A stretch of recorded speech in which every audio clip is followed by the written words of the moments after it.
Hi, Matt. Nice car. Thanks. Me and the wife's just got a new car.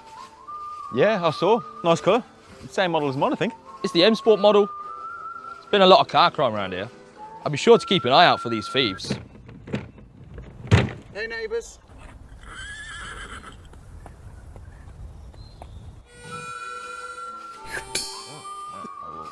I've actually got a Pandora on mine. Yeah, at top of the range security. It's all connected to my phone and it's basically the best of the best.